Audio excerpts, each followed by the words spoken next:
Kebangkrutan yang dialami Sri Lanka membuat Presiden Joko Widodo mewanti-wanti para menteri. Presiden meminta agar menteri bekerja keras guna menghindari keterpurukan dalam ekonomi di tengah krisis pangan dan energi global. Lalu malam saya mendapatkan telepon dari seorang Perdana Menteri, nggak usah saya sebutkan. Beliau meminta betul Presiden Jokowi, tolong dalam sehari 2 hari ini kirim yang namanya minyak goreng.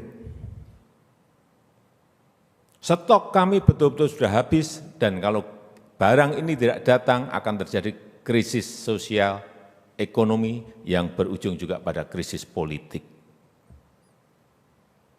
Dan itu sudah terjadi di negara yang namanya Sri Lanka.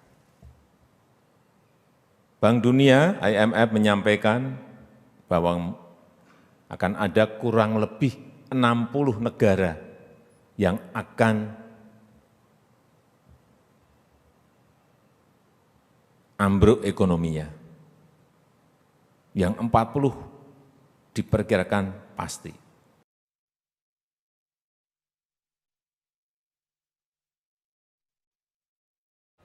Pemirsa, dihantam krisis ekonomi terburuk sejak merdeka pada tahun 1948, Sri Lanka dinyatakan bangkrut. Krisis energi dan pangan memicu kemarahan publik. Presiden Joko Widodo pun mewanti-wanti agar jajaran kabinetnya berupaya sekeras mungkin agar tidak terjerumus ke lubang yang sama. Kita akan membahasnya bersama dengan ekonom Indef, Mas Abra Talatov. Selamat sore, Mas Abra. Sore, Mbak April. Baik, Mas Abra, terkait dengan yang dikatakan Jokowi barusan begitu tentang mewaspadai adanya kebangkrutan suatu negara karena krisis pangan dan energi. Sejauh mana krisis ekonomi ini melanda dunia? Iya, kita memang melihat bahwa ketidakpastian ekonomi global ini masih sangat besar, ya, terutama memang pasca adanya eskalasi konflik antara Rusia dan Ukraina.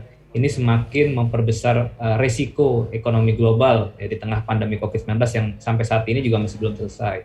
Nah, ini gejala yang paling sangat kasat mata terlihat oleh kita semua adalah melonjaknya harga-harga komoditas, ya, terutama komoditas pangan dan juga energi, ya, karena terjadinya disrupsi terhadap supply di seluruh negara. Ini kan mengakibatkan harga-harga tadi naik yang pada akhirnya juga berdampak terhadap inflasi di masing-masing negara. Nah, kalau kita belajar dari krisis yang dialami oleh Sri Lanka saat ini kan, ini tentu bukan tiba-tiba terjadi. Tentu ini juga ada tahapan-tahapan krisis yang sudah dialami oleh Sri Lanka dan akhirnya meletuslah bom waktu tersebut. Nah, yang pertama yang indikator yang mesti kita cermati adalah kekuatan ataupun ketahanan ekonomi negara tersebut, ya, dari sisi pendapatan negara dan juga dari sisi ekspor.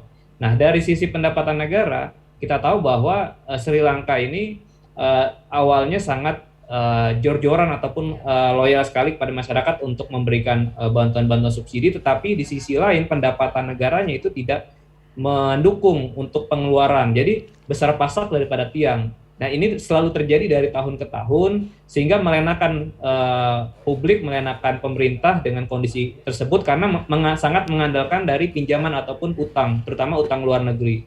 Yang kedua adalah dari sisi kemampuan negara tersebut mencetak devisa dari sisi perdagangan internasional.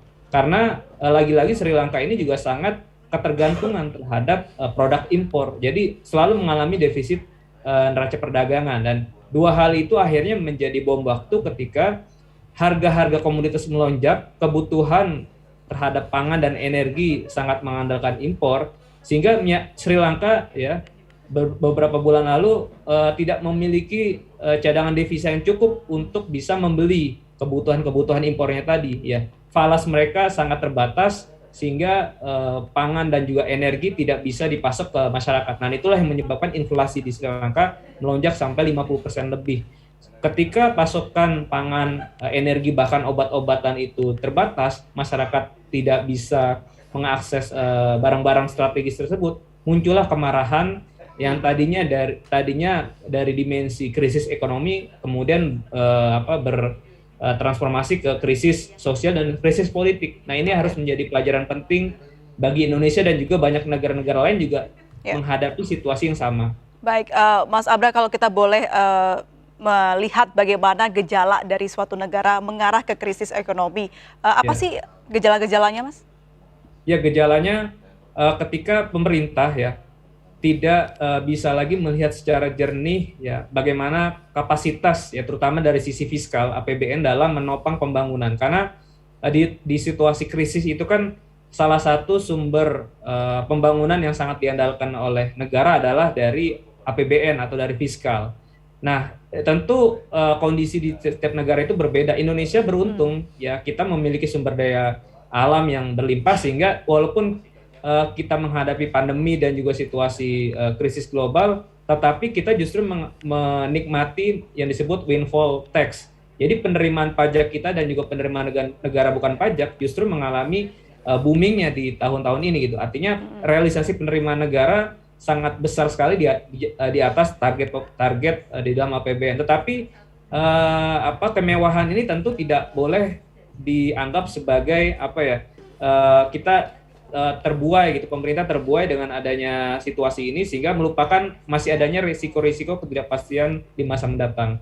Dan persoalan inflasi memang seluruh negara menghadapi, dan karena kita negara memiliki windfall tax tadi masih ada kapasitas fiskal yang mencukupi sehingga anggaran subsidi kita pun baik energi maupun pangan masih bisa diberikan secara maksimal oleh pemerintah. Tetapi ini kan pasti ada limitasinya, dan ini pemerintah harus cermat menilai sejauh mana batasan ataupun kapasitas anggaran kita dalam menopang atau menjaga stabilitas ekonomi dalam negeri.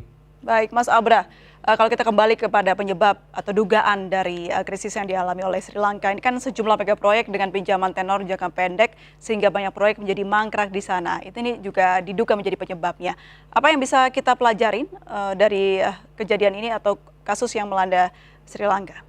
Ya, di Sri Lanka memang sangat relevan kita jadikan pelajaran bagi Indonesia, karena di negara tersebut walaupun tadi kapasitas anggarannya terbatas, tapi ambisi negara untuk membangun proyek-proyek infrastruktur cukup besar salah satunya pembangunan pelabuhan Hambantota juga yang sangat besar dan membutuhkan pembiayaan yang besar sehingga mengandalkan pembiayaan ataupun utang luar negeri. Nah, ketika cadangan devisa negara tersebut tidak mencukupi sehingga terjadi namanya default dalam membayar utang luar negeri mereka. Nah, default itu menjadi salah satu indikator kunci juga yang menandakan bahwa suatu negara juga mengalami krisis ekonomi ataupun gagal dalam hal pengelolaan ekonomi. Nah, Indonesia meskipun dianggap utang pemerintah masih di batas aman karena baru 40% terhadap PDB, masih di bawah batasan dalam undang-undang yaitu 60%. Tetapi kalau melihat situasi-situasi yang ada, bagaimana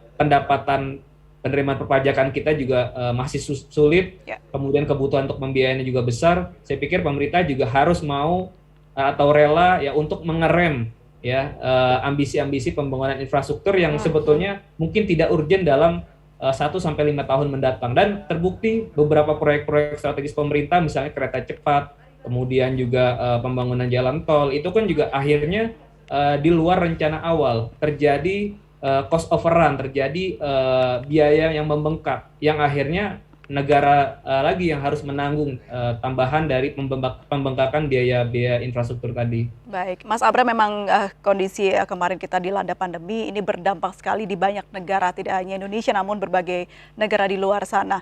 Nah, ini saat ini masyarakat sudah mulai tumbuh begitu untuk bisa pulih kembali. Melihat kondisi pertumbuhan ekonomi Indonesia saat ini di 5,1% dan 5,3% tahun depan, apakah Indonesia bisa lolos dari ancaman kebangkrutan, Mas Abra? Ya, dalam jangka pendek saya melihat Indonesia kansnya masih sangat besar untuk lolos dari adanya risiko krisis ekonomi ini, karena berbagai lembaga internasional juga sebetulnya memproyeksikan ekonomi kita tahun ini dan tahun depan masih bisa tumbuh di atas 5%, karena kita masih memiliki kapasitas dari penerimaan negara, kemudian juga dari sisi inflasi yang relatif mampu dijaga dan lebih rendah dibandingkan negara-negara lain, dan kita juga memiliki kebijakan yang unik dalam hal sisi moneter ketika bank sentral negara-negara lain sudah mulai menaikkan suku bunga acuan, tapi Bank Indonesia masih mempertahankan BI rate dalam rangka untuk menjaga momen pertumbuhan ekonomi. Saya pikir ini merupakan kombinasi kebijakan yang cukup ideal ya di tengah resiko saat ini, ya, kebijakan fiskal dan kebijakan moneter. Saya pikir dalam setahun sampai 2 tahun datang negara kita masih relatif aman dan lolos dari adanya ancaman krisis ekonomi. Tetap harus waspada karena Joko Widodo, Presiden kita juga sudah memperingatkan para menterinya ya untuk bisa bersiap-siap dan mengantisipasi. Bicara soal antisipasi, Mas Abra, apa ini antisipasi yang harus dilakukan pemerintah ke depannya? Iya. Antisipasi yang menurut saya sangat urgent dilakukan saat ini adalah bagaimana pemerintah bisa melakukan pengendalian belanja ya, terutama belanja infrastruktur secara lebih cermat lagi ya. Jadi harus ada refocusing dan realokasi anggaran-anggaran baik belanja infrastruktur maupun belanja di kementerian lembaga. Apalagi kita tahu ini menuju tahun politik ya, biasanya juga ini anggaran sangat sulit untuk direm. Nah, ini saya pikir perlu ada konsensus bersama seluruh kementerian lembaga untuk bisa melakukan efisiensi anggaran kementerian lembaga yang nantinya anggaran itu semaksimal mungkin bisa dialokasikan untuk anggaran subsidi baik pangan maupun energi, karena ini semata-mata dalam menjaga daya beli masyarakat, sehingga ketika momentum pemulihan ekonomi ini terjaga ya, ketika nanti krisis global sudah mulai mereda, kita masih memiliki pondasi yang kuat dari sisi APBN dan juga dari sisi sektor real. Ini saya pikir menjadi kebijakan jangka pendek yang sangat mendesak untuk melakukan efisiensi belanja, dan juga yang terakhir adalah kebijakan subsidi ya, terutama subsidi energi yang saat ini merupakan kebijakan subsidi secara terbuka. Ini juga harus dipercepat menjadi kebijakan subsidi energi secara tertutup dalam rangka supaya tidak terjadi kebocoran-kebocoran anggaran subsidi energi yang juga dinikmati oleh masyarakat golongan mampu, dan ini harus benar-benar bisa tepat sasaran. Oke, ya kita harapkan dengan berkaca dengan negara-negara yang saat ini mengalami krisis, juga persiapan yang matang oleh pemerintah dan juga Presiden Joko Widodo, kita tidak sampai mengarah ke krisis ekonomi dan kebangkrutan negara. Terima kasih banyak Ekonom Indef Abra Talatov sudah bergabung bersama kami. Salam sehat selalu.